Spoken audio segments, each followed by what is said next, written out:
In this order, the speakers will be Tim Grafton, Chief Executive of the Insurance Council of New Zealand, Dr. Girol, Karacaoglu, Chief Economist and Deputy Secretary at the Treasury, Dr. Arthur Graham's Adjunct Professor of Economics at Auckland, also Motu and in the past Reserve Bank, and Gill, Principal Economist and Head of Public Good at NZIER. So thank you, Tim. Thank you, Minister, Sarah Stewart-Black and McDem team and all of you for devoting a day to risk reduction and especially all the doctors in the House. 5 things to remember about insurance. It transfers risk but does not reduce risk. It supports economic activity through employment, investment and by enabling business and people to take risks. It makes recovery faster after a disaster, which brings economic and social benefits, and it must be kept affordable and available to all to deliver those benefits. And to do that means we must reduce risk. So, we'll get on to it. So, anyway, I'll carry on because my 5 minutes are short. Our sector protects about $650 billion worth of New Zealanders' assets and liabilities. In a normal year, we generate over $5 billion worth of premium for economic activity, and through those premiums and payments of over $2 billion worth of claims. Risk management is a shared responsibility, as we recognise in this room. There is a virtuous circle that links those 5 things about insurance I said at the outset with many other sectors. To identify and then quantify risk so we can make informed decisions, we require research. And research informs decisions about adaptation, which reduces risks and keeps insurance affordable and available to all. And this means risk can be transferred to insurers and reinsurers offshore, which leads to speedier recovery post-disaster, which in turn has those economic and social benefits. Late last year, we produced a position paper, which I'll just flick straight up here so we don't go through all of this over several minutes, but essentially we look with an overall objective to protect New Zealand better from natural hazards. And in order to do that, the foundation beneath that is to ensure that we have the adaptation and mitigation measures in place to ensure that the transfer of risk to insurance is in place. There are 4 pillars to that. One pillar starting at Goal 1 is essentially to align legislation, and I'm very pleased to hear the Minister talking about those pieces of legislation around the SEDIMA Building Act and Resource Management Act. Align those in terms of a focus on risk reduction, so at the level 4 end, the Goal 4 end, the local government end, we can have decisions made that are aligned right across the board. Obviously, we need research in place, public education as well. That research not only needs to identify natural hazards, it has to be easily accessible information to the public so that they can make informed decisions as well as businesses. And that research also needs to give us the cost-benefit trade decisions that we need to make the right decisions so that those are made at that local government end. I'm not going to go through this in any great detail because that's been covered off. I've got 1:37 to go. So strategy and legislation. Yeah, legislation. Great to see the collation of Sarah and also of McDem into DPMC. I think that's where we need to see the leadership and coordination of strategy across various government agencies, but also bringing in the private sector. Insurers are here and very ready and willing. The banking sector, I think, which carries an awful lot of risk. We can jump out of risk. They can't with a 30-year mortgage. Big warning there. So ultimately, we think we've seen a lot of good discussion. We'll see a lot of good discussion today. Our position was set up prior to the Sendai framework being signed. Having seen that signed, I think now government and New Zealand as a whole now is committed on a pathway that means all those strands need to be pulled together. That's going to require leadership and proper governance. Leadership needs to come from central government, but it also needs to come from our sector, the private sector as well. and we all need to step up to the plate. So I'll stop there. Thank you. Good morning, all. The purpose of these 5 minutes is to raise awareness of the Treasury's Living Standards Framework and how risk management and increasing resilience to systemic risk fits into that framework. Under our Living Standards Framework, the object of public policy is to enhance intergenerational, individual and communal well-being. The ultimate sources of well-being are what we refer to as comprehensive wealth, which comprises various capital stocks as listed on that economic, natural, social, human capital stocks. The potential contributions of public policy to growing, shaping and protecting these capital stocks are the dimensions of the Living Standards Framework that surround those capital stocks in the diagram. The idea is to do all that with a view to sustaining well-being. It teaches us that in order to think of well-being and enhancing it on an intergenerational basis, economic, environmental and social policies need to be fully integrated. One of the contributions of public policy to that is one of the dimensions there is to enhance well-being, to systemic risks that affect our collective well-being. And by resilience, we mean both adaptability and recoverability. So after a disaster, we may get to a different place as long as we continue to deliver the services that we can get from those capital stocks. These slides give you some examples, thinking of resilience in the context of enhancing resilience of all our capital stocks, the kind of measures one can think of with regard to each of those capital stocks, but I repeat, they are all integrated and interrelated. In terms of giving effect to that, in the briefing to the incoming minister, we basically said for economic resilience, we need the institutions that give us macroeconomic and financial stability. For social cohesion and social resilience, we need anti-poverty reduction policies, giving people access to housing, health services, education, and so on. And in the longer run, we also need to focus very clearly on natural and related matters, for example, through climate change and improving resilience in that context. How do we give effect to these? We are now working with the likes of the Department of Prime Minister and Cabinet and Sir Peter Glockman's Chief Science Advisors to talk about the kinds of things we can do to practically manage these. One idea is to identify the key systemic risks that this country may face, and then developing a register following the UK example of what these risks are, and then seeing whether we can identify the institutions or public sector agencies that collectively can govern and manage these risks. An example I'm very close to in the macroeconomic financial risk area, we have the Council of Financial Regulators comprising the Reserve Bank, the Treasury, the MB and the Financial Markets Authority. We collectively monitor and manage the systemic risk arising from those sources. The challenge that we face when we talk about resilience increasing measures is this is all a menu without prices.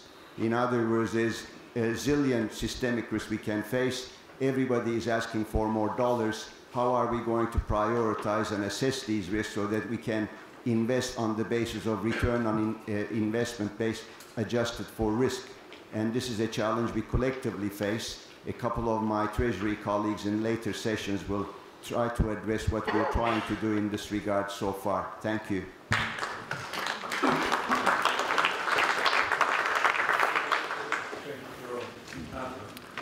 Thanks. Just see if my slideshow comes up or not. Yes, it does. Well done. Thanks. This is work that is being undertaken at Motu at the moment, a research organisation based in Wellington. It's being funded by the Natural Hazards Platform. And we have 4 projects that are related to this area. 2 of them are completed and 2 of them are ongoing.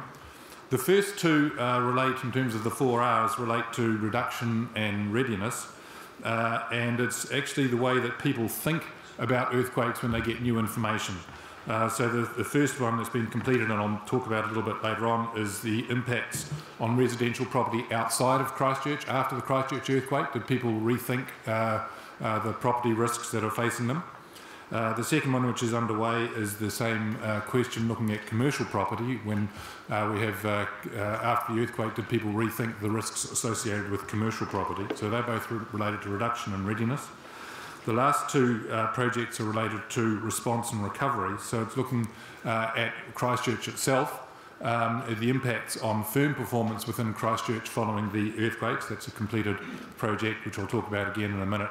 And then the impacts on the labour force within Christchurch, which is underway.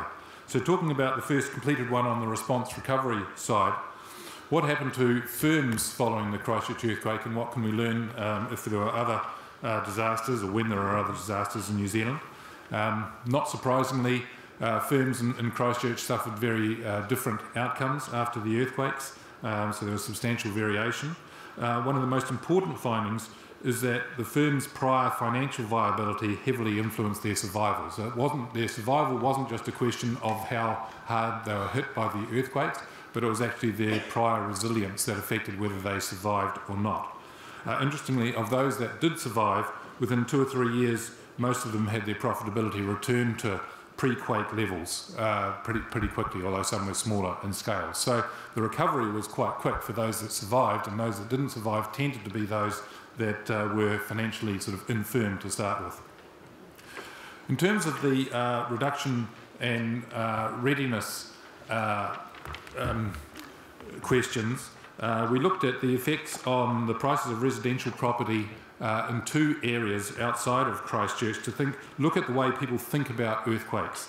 And in particular, we looked at 2 seismic areas, one with high seismic activity, the Hutt City, one with low seismic activity being Dunedin. And we said, okay, what happened to the pricing of characteristics of houses following the Christchurch earthquake? Did people revise the way they thought about the risks associated with certain characteristics? Now, everyone knew, I think, in advance that brick construction is more risky than, say, wood construction. And there was no change in the price of brick houses relative to weatherboard houses after the earthquakes. That's exactly what an economist would think, is that it was a known risk in advance. People took that into account, so people didn't change their pricing of brick relative to weatherboard, whether it was in Hutt City or Dunedin afterwards. However, the pricing of liquefaction risk did change. It did not change in Dunedin, which is fair enough because there was very low seismic risk in Dunedin, but it did change in Hutt City. Houses that were located already on liquefaction-prone land had their prices fall immediately after the earthquake, but and this is the important point, and I'll show you the picture, these declines didn't last. So here's a picture of what happened to prices in Hutt City. They fell by 2% immediately after the earthquake. If you were on an area of land that was liquefaction prone as opposed to an area that was not liquefaction prone, the price of your house immediately fell by 2% straight after the earthquake. People thought, liquefaction, I'm going to take a discount and make sure there's a discount on that house. But you see there, within 2 to 3 years, that liquefaction discount completely disappeared. So in other words, there's a sort of cognitive dissonance here. It's very similar to results of floods in the US and industrial disasters in France, that within 2 to 3 years, people say, who cares about the risk? We've forgotten about it. I like that house. It's got a nice balcony. What are the implications then for disaster? That's, by the way, if you take one takeaway from this, take away that picture, okay, from this talk. Implications of disaster awareness. Well, if people forget within 3 years, what's the role for public policy? Should we, all those risks, by the way, were on the LIM reports. Maybe they're just not highlighted enough. Maybe they have to be in big bold letters. Should there be differentiated insurance coverage? At the moment, I understand that insurance companies do not differentiate according to whether you're on liquefaction-prone land or not. Maybe they should. Maybe EQC should. Should there be prohibitions on development, or should it just be caveat emptor, buyer beware? I'll leave that to you. Thanks. Okay, so I guess I'm going to respond to Girol's challenge about a menu without prices and talk about a piece of work where we took a specific geohazard, which is tsunami, and we dug in more deeply to it, and this is a partnership between NZIER, GNS, and a lot of help from MacDem in this, and a number of people in this room who took part in the research, so my thanks in advance. So I'm going to start with some known knowns and then take us through some unknown knowns, but with a particular focus, which is tsunami risk. So we started with the question, how large is tsunami risk facing New Zealand? And that was a known because GNS had already done quite a lot of modelling about the nature of the risk New Zealand faces. We got that updated. And the next question became to put that in a relative risk framework. So you can see in the graph there we took some existing data for some other risks. We took GNS's number, which is a gross exposure, a gross risk. And we got some experts together and we got them to assess what your likely evacuation rates are by threat, to adjust that down to a net exposure. And we can then compare tsunami risk with other risks. I'm going to get to your price in a minute. So the next question we asked ourselves, well, how much do we spend on tsunami risk relative to comparable risks? And so you can just, again, you can see the data, tsunami in green, compared to workplace and vehicle accidents. Our work would suggest that we're spending relatively little. And the next question we asked ourselves is, well, what might you do about it? Now, as an economist, if this was a standard public policy problem in which you had a relatively efficient market response, you'd expect to see a supply curve going up from the origin to the right-hand corner, but you'll see actually the slope is the exact opposite. So what you see in this is a demonstration that, from the work we've done, that there are some relatively low-cost and effective options through down to the menu of some relatively high-cost interventions that have less impact. So we basically traced through the menu of potential strategies and targeted interventions under those strategies that may address tsunami risk, what suggests there is some low-hanging fruit of some things that you could do. And this is a methodology that seems generalisable. We found a comparable study for extreme weather events by the Royal Society in the UK, which basically did what we did. So it would seem that this is a methodology that you can adapt to other risks as well. So I've talked in the particular, I'm going real fast, I'm at 3 minutes. So I've talked about the particular, and this is kind of going back up to the general, you know, where can economics fit into the Sendai framework? Well, the first is modelling post-impact recovery. I think Arthur's given us a good demonstration of what we can learn out of Christchurch. There's been some good work already done by Professor Noy on kind of macroeconomic effects of disasters. So I think, you know, that's one area economics can play into. I think it's particularly important not to think about recovery solely as about capital stock, but about what makes economic output durable. Understanding risk governance, you get the well-established phenomenon of policy overshooting.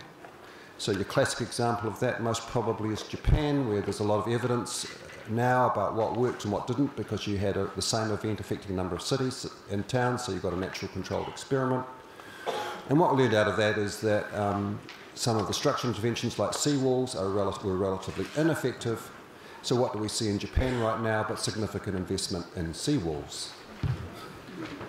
So what's politically efficient and what's technically efficient may not be the same thing. The next is thinking about how you articulate different interventions and strategies to achieve better outcomes. Personally, I think you have to think quite hard about prevention versus response. Similarly, I didn't find the 4 Rs a particularly useful organising device for thinking about tsunami risk. I in the end classified them by before the event and after event strategies. So this structuring your intervention options is quite a hard problem. but it's a very important problem if you're going to take something out of the realm of science and into the world of public policy, because decision makers are going to have to make decisions. And economics, I think, frames the language of public policy and can help decision makers engage in the nature of the choices they're making, and the tsunami work tried to demonstrate that. And lastly, understanding more about kind of value for money and what's effective in preparedness. Great. Thank you very much. Well, some pretty solid things to think about there for solve those problems in the next about 3 minutes, I reckon. So if we could have some questions to spark that along. I would ask maybe anybody then the thought around seeing Derek's plot about so little investment in reduction or any aspect of tsunami. What's the impediment there of getting that, say the risk models or the hazard models forward such that there is a better understanding of where we're putting our investment to some hazards at the moment? Well, it seems to be partly as a legacy issue that tsunami risk didn't have a very high profile. I think the Te Huku event, and before that, obviously the Boxing Day tsunami raised the profile, but it's been a kind of bit of a poor orphan, it seems to me. So GNS did the path-breaking work in 2005, but if you kind of read that work, you have to really read between the lines. And I know you're involved in it, Kelvin, but it wasn't that hard. Well, you had to read between the lines to really. It didn't hit you between the eyes what the message was. So I think that's the thing about the science speaking to the public policy. I don't think it leapt out at the page. You know, I think it was a great piece of work. I'm not, and it was path-breaking. And the other thing is, I think, the hardest bit of the work we did in the tsunami space was structuring those mitigation options. That was the bit of the project that was really, really hard. And we talked with international experts, and no one else had a crack at it. So I think there's quite a lot of work to do in that effective intervention space. Can I add something, Bill? Yeah, please. I think there's a real tendency after a disaster to be seen to be doing something. And so we saw with the building strengthening codes, for instance, with sort of ridiculous ideas about strengthening buildings in Auckland and places in a very quick time, where the economic sensibility of doing that was just no sense whatsoever. And so both politicians, I think, and also physical scientists tend to not think about things in the way that an economist would think about things. Now, that's not saying one's right or wrong, but we think in very, very different ways. We think in terms of present discounted value of costs and benefits, whereas politicians and physical scientists tend to think of immediacy, I think. Thank you. There was a question at the back of the room. I can't quite see that far. Thank you. Just shout, that'll be good. A question for Tim, I think. But, I was interested in his final point about private sector taking a leadership. And I was just wondering, in terms of the diversity and scale of private sector, how you might see that happening. Well, I think coming from the insurance and banking industries, in terms of the levers and signals that can be pulled there, that would have a quite a strong influence across public domain as well as business. And I think drawing in other business leadership groups, the likes of Business New Zealand, etc. I think that those are the first steps. I also see, though, more of a public education campaign around risks being necessary as well. And if I can just look in 30 seconds worth on the experience in the Hutt Valley, yes, I think awareness is and having data on limbs and the like is necessary. It's not a sufficient condition for response. In terms of the insurance response, you look at climate change, our response will be incremental, year by year renewal of insurance. It cannot signal that long term. It cannot collude in a market. If we did technical risk pricing in Petone, a low-income family would be facing a $6,000 insurance annual premium for tsunami risk, earthquake risk, liquefaction risk and inundation risk. And that is just not tolerable. So we have some problems here that need to be addressed on a wider scale. Jonathan, Yes, actually, I had a question for Girol. I just, first of all, like to say, Girol, thank you for the wonderful work you have been doing over the last 4 or 5 years in Treasury on the living standards framework. and trying to take a holistic approach, an intergenerational approach and so on. My question would be, in reflecting on that framework and risk issues, reduction and so on, can you think of any specific ways in which your framework has affected the way the Treasury is thinking about risk and risk reduction? Yes, and this afternoon one of my colleagues, Roger Flako, will talk about how it's entering our decisions on capital investment. So that's a concrete example. The other way it has affected is, as I presented in my slides, that when you look at the policy package as a whole that we presented to the incoming government, it explicitly has a social side about social resilience, dealing with poverty, access to housing and all that. It has an economic institutions to ensure macro-financial stability. It also has a distinct natural climate side. So that package is very aware of the resilience features of policy. Mike, do you have a very quick question? Yeah, just for Tim, you really make the point well about central government leadership, as a number of other speakers have. What's your perspective on local government leadership and how well it is engaged with the insurance industry? Oh, I think that varies. So in terms of your council and following the earthquakes, there's been a lot of dealings. We've had dealings with the Auckland City Council as well, but it will vary a lot across the country, and it depends on the size, capability, resources available to each local government sector. We know disasters cut across territorial boundaries, but we still have that kind of level of inconsistency. So, big gap? I think lack of consistency, and there is a gap there as well that needs to be closed. I think you're right. I think we need to all oppose. Remember, this is the beginnings of these sort of conversations rather than solving all problems. Thank you very much.